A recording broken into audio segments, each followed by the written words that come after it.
First, from Afghanistan to South Africa to Bangladesh, many coronavirus stories have attracted far less attention, like Barbados, for instance, that Caribbean island and long-time holiday destination. With global lockdowns and travel bans, it too is suffering from the sudden stop in tourism. Prime Minister Amor Mottley has long been public about the dire dangers that Barbados faces, as she says, due to its small size and vulnerability to economic and environmental shocks. And she's joining me now from Bridgetown, Barbados. Prime Minister, welcome to the programme.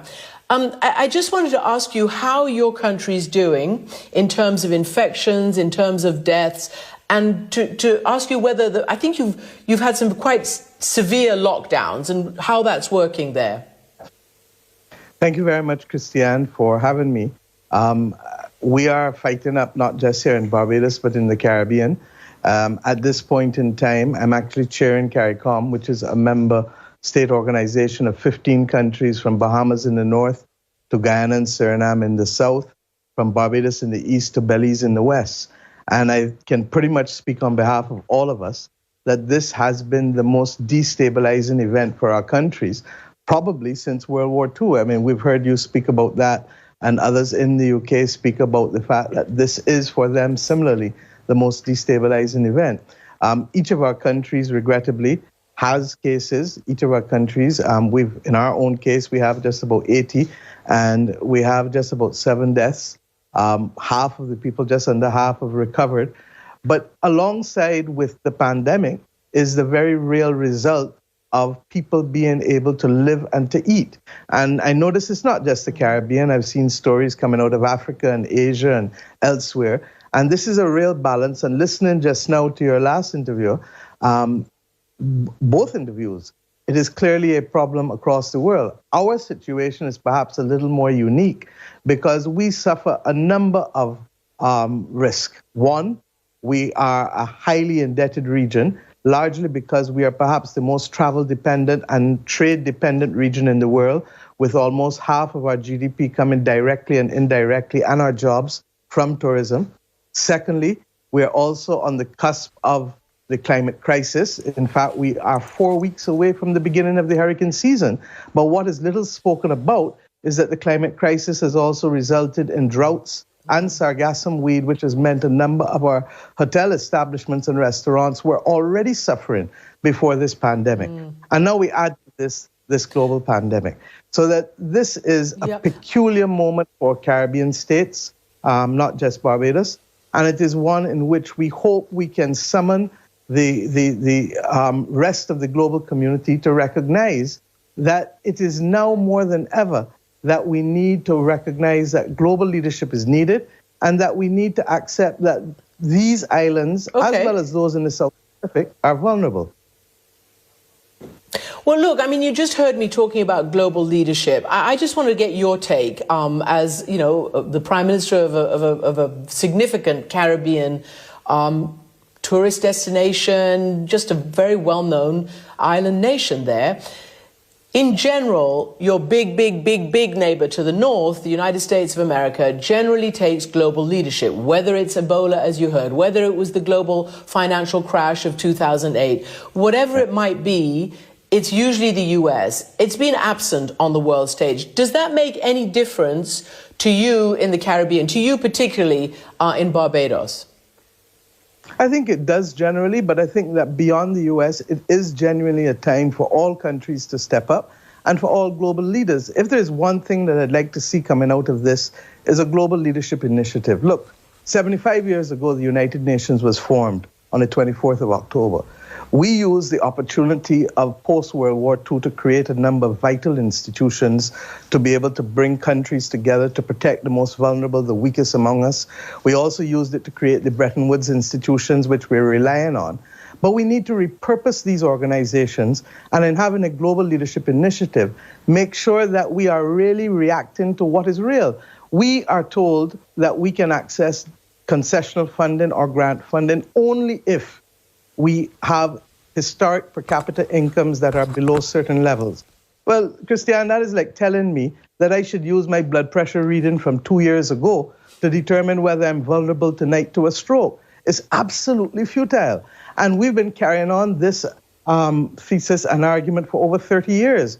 We also had problems when the WTO was formed. We recognized, for example, that much of our domestic production would shut down and it would make us more open. When we had 9/11, we had other issues that were imposed on us on a one-size-fits-all prescription. Now we have this pandemic. We need global leadership similar to what we had post-World War II to be able to recognize that we need a plan that protects not just the strongest among us, but also the most vulnerable. And what should we really be spending money on? Does it make sense to continue to build large military constructs when, as a result of a mosquito or a pandemic, our populations can be put at risk? It doesn't make any sense. Does it make sense for us to see wildfires and hurricane floods every year? Doesn't make any sense. You're leading me straight to the sort of reimagining how the world emerges from this crisis. Will there be priorities reorganized? But just before I get to that bigger picture, I want to ask you, you explain how dependent your country is on tourism for all aspects of business and the economy.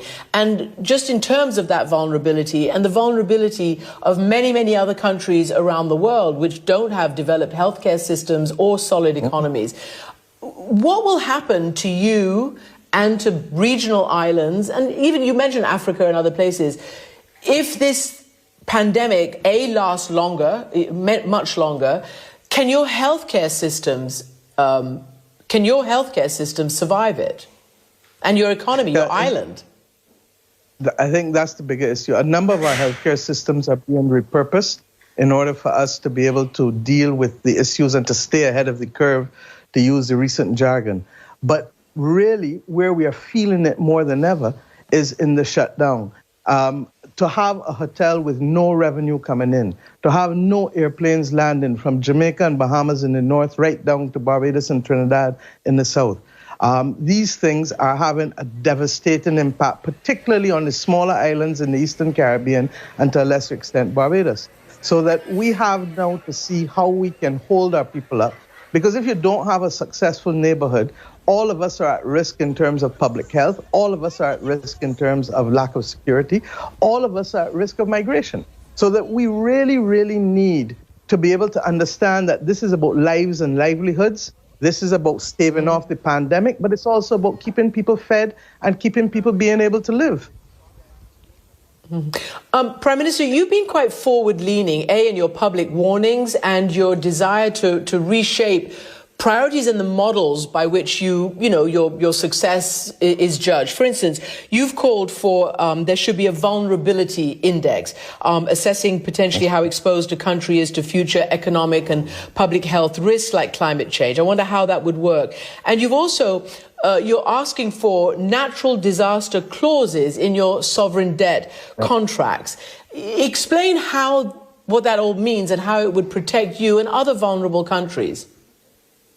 Yeah, on the vulnerability index, the Commonwealth Secretariat has in fact settled on a framework since 30 years ago, 1989, 31 years ago. We believe it needs to be revisited, but we believe that you can't determine whether we need access to funding. Let me give an example. This Caribbean region has to pay out $8.8 billion in debt over this year and next year. It's going to have... Well, we're having some technical difficulties there with our connection to Barbados. I don't know whether we can get the Prime Minister back, but for the moment, we're just going to carry on because she is back. Oh, good. Prime Minister Mottley. Yeah. We did the unheard of. We got you back in the middle of this internet connection. We're working from home and it's all, a little out there. But you know what? I just want to ask you a last question because we were interrupted on that one, but we get the point. You have also launched an initiative of women leaders to help people through this pandemic. I wonder whether you're the first female Prime Minister of Barbados, and you've probably seen that a lot of female leaders have been held up of having done a really good job, whether it's the Prime Minister of New Zealand, the Chancellor of Germany, some of the Scandinavian and European countries, and yourself. Anything about female leadership that you would like to tout in a case like this, in a situation like this? Simply that we care. We care. And we have to care, because in the same way that we want people to take care of the most vulnerable in the household, we want it in the country, and I'm asking you to help us do it internationally. That's why we need a global leadership initiative from Pope Francis and others right back to world leaders. That's why we need to be able to look at our debt and restructure it and repurpose. That's why we need to look and see that moral leadership is important in this world today. And that's why we need to ensure that the Caribbean does not remain invisible and dispensable, nor the South Pacific. And if our voices have to be spoken over and over and over to make this point, we shall not tire to do so, because what is at stake is human lives and the wellness and well-being of global civilization, as was envisaged 75 years ago when the United Nations was established. Right. Thank you. Thank you, Prime Minister, for that. Prime Minister Amor Mottley of Barbados, thanks for joining us, especially with that powerful last appeal.